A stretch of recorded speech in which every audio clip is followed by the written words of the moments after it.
Horas Akadongan Sude, kembali lagi ke channel Ugari20 Artstop, masih di konten Cergam Komik Indonesia. Nah, kali ini kita bakal lanjutin serial Imperium Majapahit, karya dari Pak Yan Mintaraga. Nah, buat yang belum nonton, di volume pertamanya bisa cek di playlist Cergam Komik Indonesia dari Ugari20 Artstop. Tapi sebelum masuk ke bukunya, tada, Si Harimau Tapanuli. Ini adalah komik karyaku. Ini aku bacain sinopsisnya. Siapa bilang zaman pendekar telah berakhir?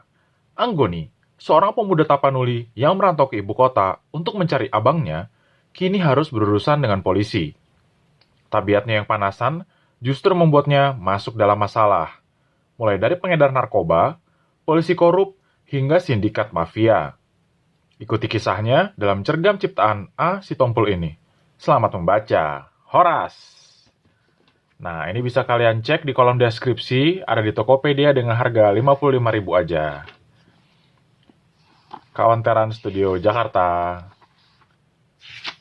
Nah, ini ada berapa halaman nih? Ada 47 halaman bergambar. Sedikit preview. Horas, pastinya. Sama ini ada merchandise. Aduh susah nih. Nah, ini ada poster-posteran ukuran A5 dan stiker tentunya seperti biasa ukuran A6. Ini semua bisa kalian dapat dengan harga 75.000 aja di Tokopedia. Free ongkir tentunya. Oke, lanjut. Imperium Majapahit. Nah, ini ada sinopsisnya nih. Sanggrama Wijaya mengungsi ke Madura. Di sana, ia disambut dengan hormat oleh Adipati Wiraraja. Sanggrama Wijaya bersama Adipati Wiraraja menyusun siasat untuk merebut kerajaan Singasari dari tangan Jaya Katuang. Mampukah siasat yang sempat memanfaatkan kekuatan orang Mongol dan Cina ini menghancurkan kekuasaan Jaya Katuang? Nah, sebenarnya aku udah tahu ceritanya, karena aku suka sama sejarah juga. Cuman, kalian harus nengok gambarnya gitu. Ini adalah, apa ya, sama kayak yang volume pertama. Ini terbit tahun 94 juga, ya kan, dari Gramedia. Udah jelas lah ini, Gramedia kan modalnya besar ya. Dia ini bukan studio ecek-ecek ini, Gramedia. Berdirinya Majapahit, Raden Wijaya. Dan inilah ciri khas maestro komik ini, lawas. Maestro komik legendaris. Dia dari desain karakternya aja udah ini ya. Udah jelas gitu. Ya, emang semua desain karakter juga jelas sih. Cuman dia ciri khasnya itu sangat kuat sekali gitu. Dan ini semua nggak apa ya, konsepnya sorry.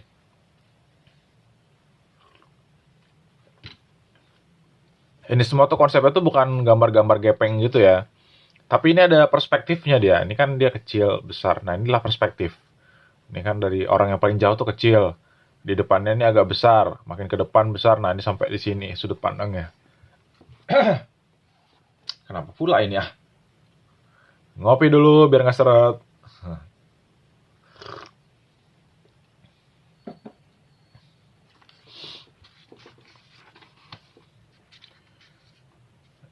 Ini 3 panel. Ini ciri khas komik jadul nih. 2 panel gini. Dan ini masih kuat ininya ya, unsur konservatifnya gitu. Konservatif di sini maksudnya adalah Pak Yan Mintaraga ini dia sangat mengikuti ini patokan-patokan atau paten-paten yang udah dibuat sama ininya, generasinya gitu. Kalau biasanya orang buat gini, kita buat gini. Nah, itulah konservatif. Itu udah jadi kayak tradisi gitu ya. Nah, tengoklah, ini 2 panel semua nih. Nah, dari video sebelumnya, yang Imperium Majapahit volume 1, ini kan volume 2. Yang volume 1 itu dia mulai, lumayan progresif. Kenapa? Karena panel-panelnya mulai hilang. Sedangkan ini balik lagi dia ke panel-panel, jadi 2 panel dia ceritanya. Nah, ini tuh ciri khas komik zaman dulu, dari tahun 60, 70, 80 sampai inilah tahun 94. Ini kan terbit beredarnya. Diterbitkan tahun 94. Ini perspektif nih, ini mantap kali ini perspektifnya. Tengoklah. Ini 2 titik hilang ini kayaknya. Oh, satu lah ini. Di titik hilangnya di sini kan. Nah, ini tarik ke sini. Buat yang anak seni pasti tahu lah yang namanya titik hilang ya. Itu cara menggambar perspektif. Vanishing point. Nah, ini kan semuanya 2 ini nih. 2 panel. Paling bedanya ya, kalau di komik jadul tahun-tahun lawas di tahun 60 sampai sebelum 94, dia biasanya seimbang antara atas sama bawahnya itu seimbang. Pasti simetris kotaknya ya dalam panelnya ya. Kalau gambarnya udah beda-beda masing-masing, gambarnya beda lagi. Cuman ukurannya maksudnya. Kalau ini tahun 94 ini Pak Yan ini dia beda. Ya kan tengoklah. Ini sama ini kan udah beda. Ini apalagi ya kan udah nampak kali ini malah kecil. Cuman dia masih 2 panel konsepnya. Nah, Pak Yan ini mau sepertinya kayak apa ya mencoba mempertahankan gitu. Teknik 2 panel. Tapi ciri khas Pak Yan nggak bisa hilang sih. Tengoklah. Dia goresan-goresannya tuh berani gitu. Nah, ini arsir-arsirannya ini.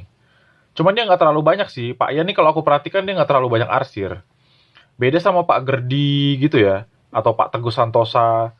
Itu nampaknya kalau yang aku tengok ya, itu kayaknya rajin kali gitu kan mengarsir.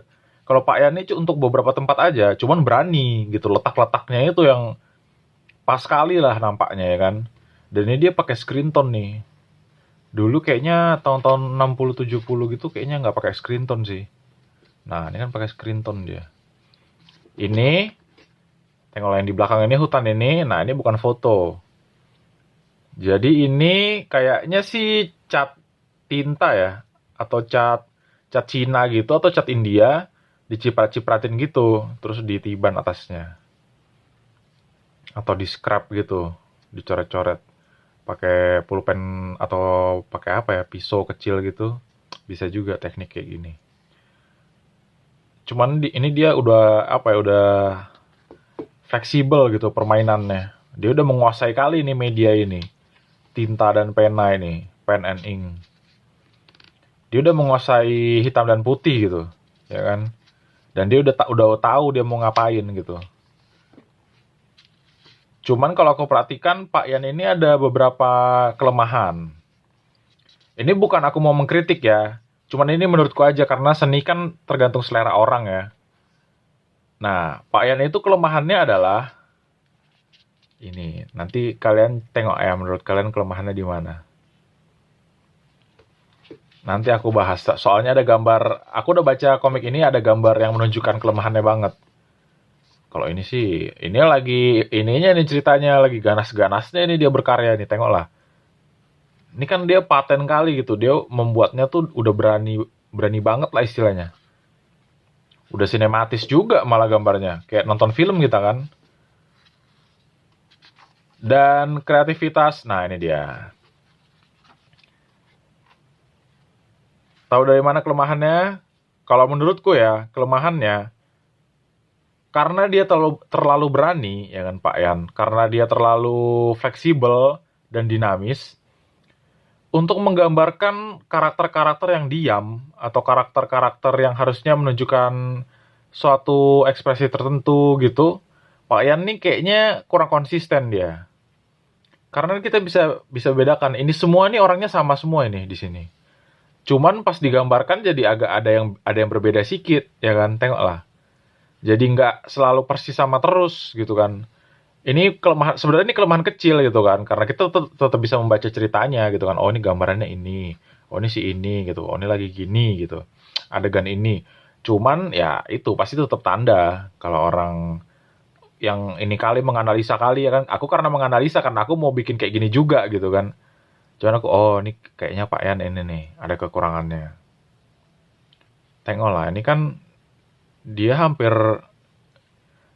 apa ya, nggak seimbang gitu proporsinya. Ini kan hampir nggak seimbang gitu proporsinya. Ini juga. Kalau ini lumayan. Dan ini bayangannya ini membantu kali nih untuk efeknya. Ini juga lumayan. Yang paling kuat kan ini karakternya. Jadi yang kelihatan yang nampak kali kan. Kalau yang lain kayaknya, oh ini buru-buru aja lah gitu kan gambarnya. Beda sama ini.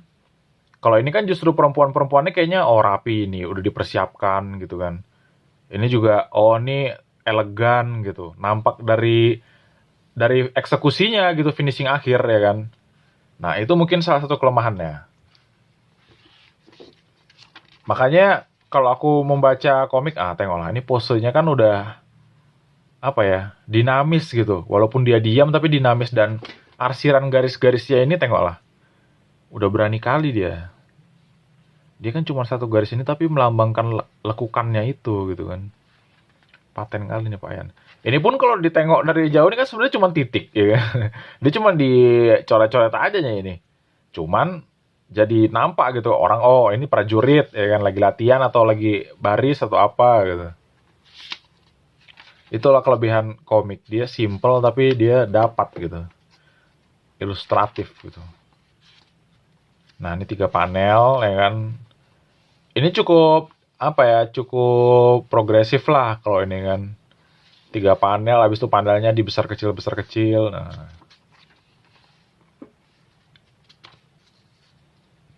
ini macam ini Singamangaraja ini.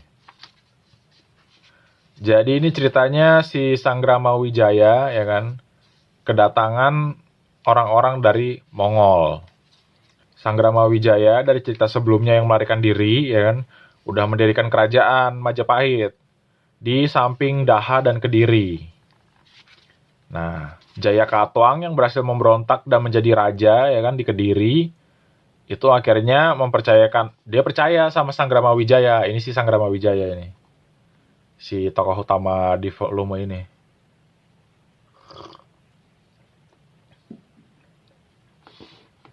Sanggrama Wijaya ini memanfaatkan orang-orang dari Mongol, kekaisaran Cina waktu itu. Dan aku sukanya, salah satu yang aku suka dari komik ini adalah Pak Yan itu menggunakan dasar ini ya, kitab-kitab kuno gitu. Dan kitabnya itu benar-benar ada gitu. Ada di perpustakaan RI mungkin atau di arsip nasional.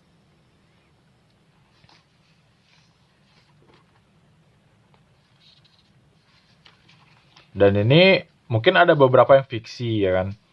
Cuman dia detailnya jadi kuat gitu. Ceritanya jadi sangat detail gitu dan sangat dalam. Inilah kelebihan komik ini gitu jadinya. Dan ini mungkin beda sama cerita-cerita silat atau cerita-cerita wuxia ya kan. Wuxia tuh kan yang fiksi-fiksi gitu kan. Kalau ini benar-benar semuanya nyata gitu.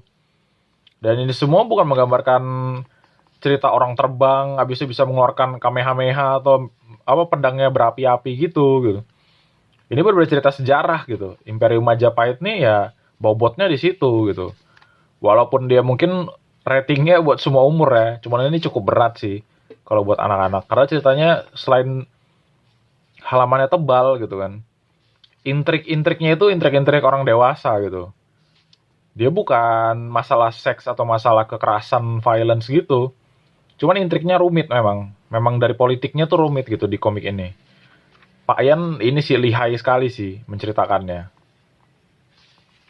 Nah, tengoklah, ini udah macam lukisan ini. Nah, garis-garis ini. Ini kan indah kali gitu. Ini menggambarkan awan, cipratan-cipratan darah, ya kan. Paten kali. Singkat aja. Kita skip. Nah, ini detail karakter Mongol pun mantap. Ya kan. Si karakternya ini digambarkan gitu kira-kira orangnya tuh jahat, baik, ya tipikal sih sebenarnya stereotip. Cuman untuk masa itu dia cukup pandai si Pak Yan ini. Nah, ini mau diserang kan Kediri. Mukanya jadi gini. Dar, serang ya kan. Ini udah apa ya? Udah macam film kolosal gitu jadinya kan. Duh, serang. Perang-perang. Tengoklah 2 halaman, cuman 4 panel tapi isinya gini semua ya. Ini kan udah nggak ada kekerasan lagi sebenarnya. Ini semua udah cuman hitam dan putih doang gitu. Cipratan-cipratan. Dar, baru di sini masuk ya kan. Diserang lah orang-orang Mongol ini. Ini mulai masang strategi ya kan.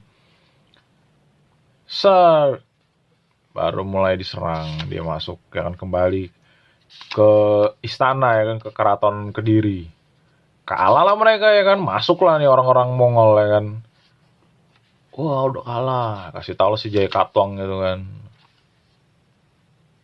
Nah inilah kepandaian Sanggrama Wijaya ini, tengoklah. Kita baca sebentar. Rupanya Raden Wijaya tengah bermuslihat. Ketika rombongan itu mendekati Majapahit, mendadak ia dan laskarnya menyerang laskar Mongol yang mengawalnya. Kedua perwira Mongol beserta 200 prajuritnya itu tidak dibiarkan hidup.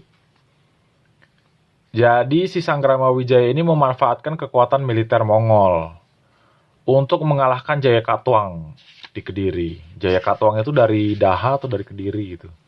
Dia jadi penguasa Singasari ya kan, setelah berhasil memberontak. Tapi Sanggrama Wijaya, menantu dari Kertanegara, berhasil mengalahkan ini Jaya Negara, Jaya Katuang. Akhirnya Raden Rajasa naik. Inilah Raden Wijaya, Rajasa Negara. Ini dia pendiri Majapahit atau raja pertama di Majapahit. Inilah awal kebangkitannya Majapahit. Jadi Majapahit itu adanya ya di volume kedua dari Imperium Majapahit. Yang pertama kan Singasari. Nah, Singasari itu ya keturunan inilah Ken Arok Ken Dedes ya kan. Buat para pencinta sejarah Jawa ya kan. Nah, ini lumayan nih ceweknya nih. Nah, ini kan konsisten nih dia. Ini bener-bener sangat dipikirkan gitu kan, sangat diperhatikan konsistensi gambarnya gitu. Ini juga sama ini. Kelihatan ininya ya. Konsentrasi yang diperlukan untuk menggambar itu kan nggak bisa dipecah-pecah dia kan, harus fokus gitu. Nah, nampak kalau fokusnya mulai hilang gitu, dia kelihatan dari karyanya. Langsung aja, ini ada beberapa pemberontakan ya. Jadi si Lembu Nambi, ya kan, Nambi Sora, Mahapati. Ini intrik sih sebenarnya. Tengoklah. Ini semua tampang-tampang ini om-om keras gitu. Tampang-tampang maco semua di sini. Mana ada yang ini, yang manis-manis ya, yang cewek-cewek di depan ini aja, awal-awal ini aja. Nah, ini udah pembunuhan semua ini isinya. Ya kan, intrik ya kan, orang-orang licik yang berusaha menguasai ini tahta Majapahit ya kan. Nah, tengoklah. Apa? Rupanya Rakren Patidaha selalu memaksakan kehendaknya dan main kekerasan. Hai Kinambi, rupanya betul Kisora. Ada yang perlu kutanyakan padamu. Kamu datang ke Majapahit dengan membawa senam Patidaha dan prajurit lengkap ini. Sesungguhnya dengan maksud apa? Ini udah konflik semua ini isinya. Sampai wah diserang lah nih Kinambi. Kisora dibunuh dia. Di kitab Pararaton atau di kitab apa gitu dibilangnya dia berontak, tapi sebenarnya enggak. Karena di kitab apa lagi yang sejaman sama itu penulisnya itu mengatakan kalau sebenarnya itu dia nggak berontak, cuman dikerjain gitu. Dimuslihat lah sama orang-orang yang cemburu gitu. Nah, ini tengok. Namun pertempuran berlangsung terus, korban pun terus berjatuhan. Jumlah laskar Daha cepat menyusut, sementara laskar Majapahit terus berdatangan. Meski bertempur dengan gigih, karena kekuatan tidak seimbang, laskar Daha yang jumlahnya tidak seberapa itu akhirnya tumpas. Lembu Sora, Jurodemung, dan Gajah Biru gugur pula dalam huru-hara itu, tanpa pernah mendapat kesempatan untuk bicara dengan rajanya. Pemberontakan Sora diuraikan panjang lebar dalam Kidung Sorandaka. Sementara itu, para raton mencatat peristiwa itu terjadi pada tahun 1300 Masehi. Nah, itu dia. Inilah kekuatan komik Imperium Majapahit ini ya. Dia ada dasarnya gitu. Nah, ini bidadarinya. Ini nih, Raden Wijaya nih. Ini nampaknya Raden Wijaya pun dia ada contohnya nih, manusianya. Makanya mukanya bisa konsisten terus kan. Nah, ini kerajaan-kerajaan cewek-cewek Majapahit lah kayak gini lah mungkin ya. Pakaian-pakaiannya, ornamen-ornamennya. Ini si Kala Gemet nih. Dan tengok lah, ini kan udah landscape semua nih, udah pemandangan alam. Keasrian Pulau Jawa kuno gitu. Sampai bersambung. Ini sampai mati dia. Nah, kita baca terakhir. Pada tahun 1300 Masehi, Baginda mulai sakit-sakitan. Dan pada tahun itu juga beliau mangkat. Seluruh negeri berkabung karena ditinggalkan rajanya. Jasad sang Prabu dimakamkan di Artapura, di dalam kompleks Keraton Majapahit. Di sampingnya didirikan candi. Serta arca Shiwa untuk sang Prabu. Bagaimana kelanjutan kerajaan Raya Majapahit? Akankah Mahapati berhasil mencapai ambisinya menjadi Patih Majapahit? Semua akan terjawab dalam buku Imperium Majapahit 3 seri pemberontakan kaum Dharmaputra. Jadi si Mahapati itu atau orang-orang Dharmaputra itu nanti memberontak ya. Dharmaputra itu kumpulan orang-orang elit lah di Majapahit. Nah, ini si Pak Yan nih, Yan Mintaraga. Oke, selesai, itu aja.